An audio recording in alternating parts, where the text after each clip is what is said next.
You know, when we came here, the farm was a very typical upland system, which means it was beef cattle and sheep, quite densely stocked, so there were a lot of animals, which meant that all of the grassland, all of the pasture was just this two-dimensional landscape where you just had sheep and cattle and grass and literally nothing else.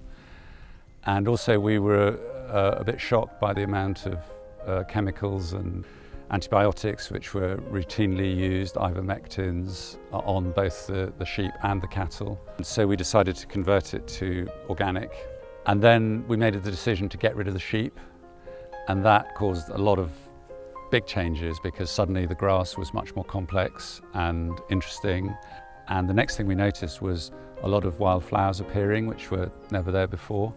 And also barn owls started breeding on the farm for the first time in over 35 years. And we're actually seeing more birds. So, you know, the changes are happening and it's very exciting.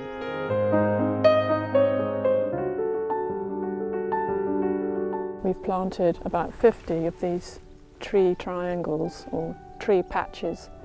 And there's about 30 trees in each one.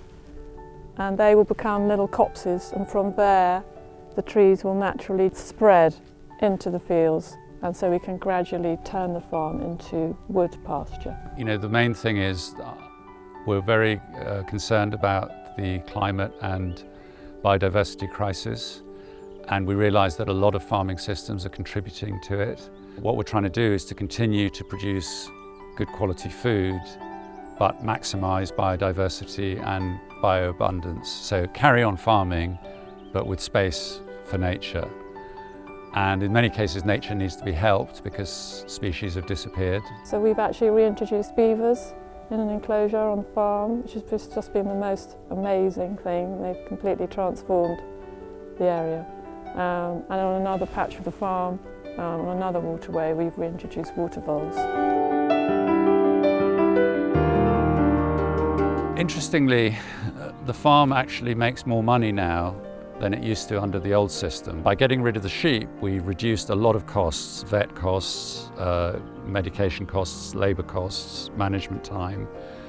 And then by keeping the cattle until they're ready to go to slaughter, so keeping them till they're 3.5 years old, and converting to organic, we can sell an animal for about 4 times the price, sometimes 5 times the price of what we used to sell a calf for.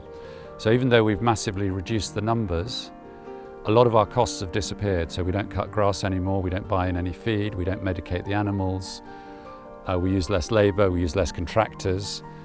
So our costs have gone down significantly, but our revenue has stayed roughly the same.